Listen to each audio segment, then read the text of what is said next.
So wala may pinakon na kasi meron yung usefulness ang aming unit na Kabango. Yan. So Geely. So meron problema talaga. So ito ay sir, kagalkal ay yung ano parang maluwang yung mga gear niya sa loob. Ito bago lang to. Manangikip na sir, umikot, bago lang. Bago lang to. Whistle yung tunog niya. Kaya sabihin. Pakinggan niya sir. Aduh.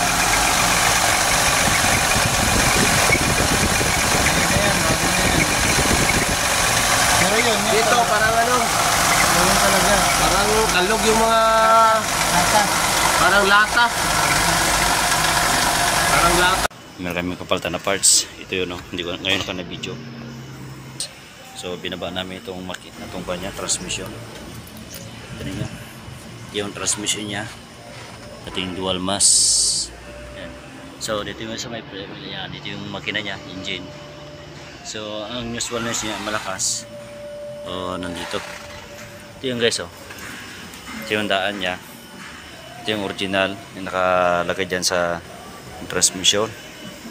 Ito. So yan guys, ito yung problema talaga. Yan. Yan. So ang lakas. Pag nakanda nating unit, so malakas ito. Ang tunog niya. Yan. So ito yung bago na flywheel. Yan, dual mass. Yan. Hawakan mo nga Nate. Hawakan mo nga Nate. Para makuha natin kung ano yung may kumpara natin dyan. Dito ka. Kanto-kanto yan. Yan. Alogin lang. Pero hindi siya magsaba. Yan. So okay siya. Ito yung brand new. So ito. Malakas talaga ito. May nga. Yan o. Yan o. Hindi ginaganon nila eh. Ayan o, lakas o. Tsaka hindi pipiyo naman to. Ito yun si ma'am. Ano naman sabi ma'am, yung ating problema ating Geely ng Kabango? Sana maayos na. Okay. Para So, umuwi na siya. mauwi na yung mayari. Itong ating unit na Kabango. So ayan, tutulungan ko na lang itong nagawa dito para madali matapos. Nalagay na ni Sir Roy ang flywheel. Ayan. Sintro mo pre. So may guide naman yan. Ayan. Ayaw. Pasok na yung bago.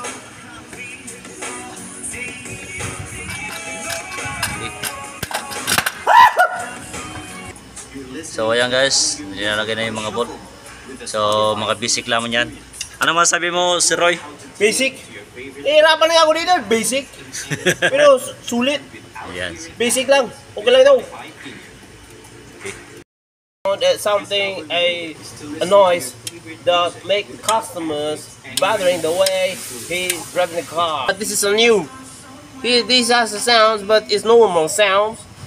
And the abnormal sounds cause that parts what came from here. So this is a new one. Okay, you must do better watch out so that you can learn somewhat more.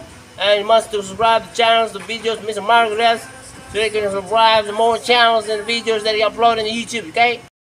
Po ito, okay ito, brand new po. So wala po siyang pero ito ay pag medyo siya.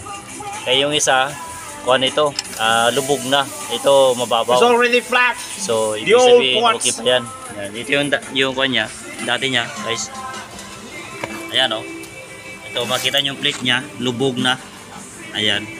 So nakakaroon ito ng sound na. Yan o, lubog na siya.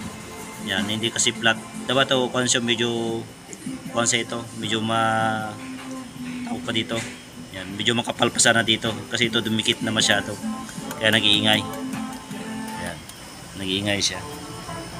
Yan o. Ayan o.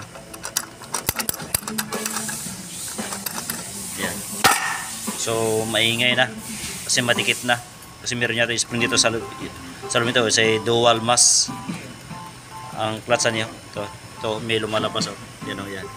So, ibig sabihin sira na talaga ito. Ating flywheel. So, pinalitan ng bago. Ito nagkakaroon ng unusual noise. So malakas pag nakadala natin makina. Kasi sabay kasi yan, umiikot. Yan. So, yan na, yung bago. So, tingnan mo yung surface niya. Okay naman yan.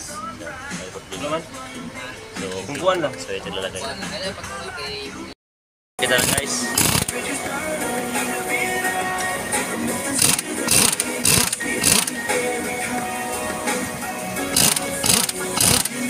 Yan, so didikit lang muna.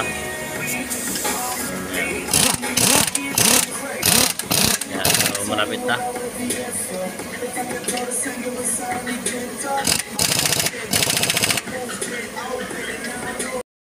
Yung locking tools, dapat may lock dito.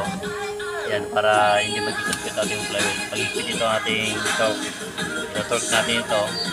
So, okay siya. So, kailangan natin ng locking torque. Special tools sa flywheel niya. Sa ating Geely Cobango. Okay, so okay na. Meron tayong 120 foot-pounds ang higpit ating flywheel. Sa ating Geely Cobango. Yung 120 foot-pounds.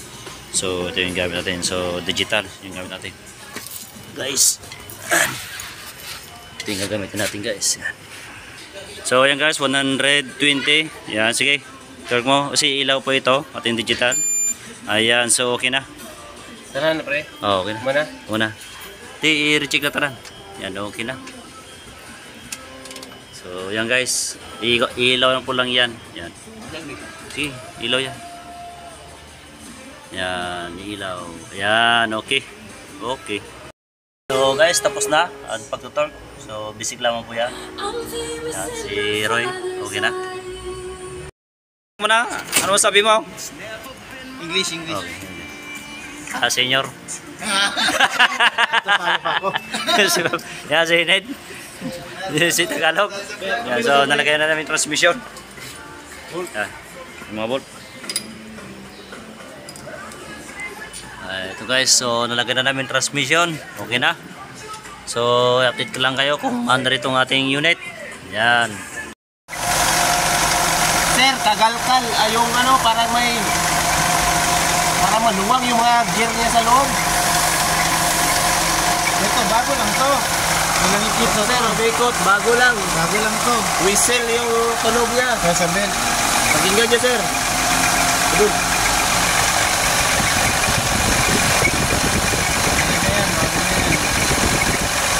Pero yun, Dito, parang ano, Ganun talaga. parang kalog yung mga, Nasa.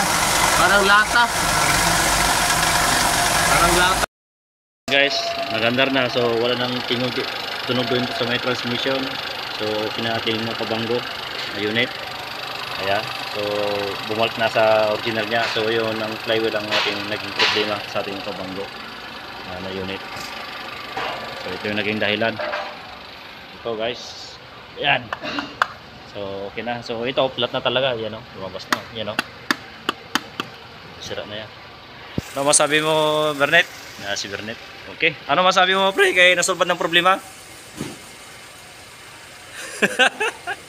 Ayan, okay. Meron pang problema. Okay na. So, huwag yung kalimutan mag-subscribe at mag-like sa aking YouTube channel, Mario Scaras Campo. Don't forget to like and subscribe the channel to Mr. Mario Scaras.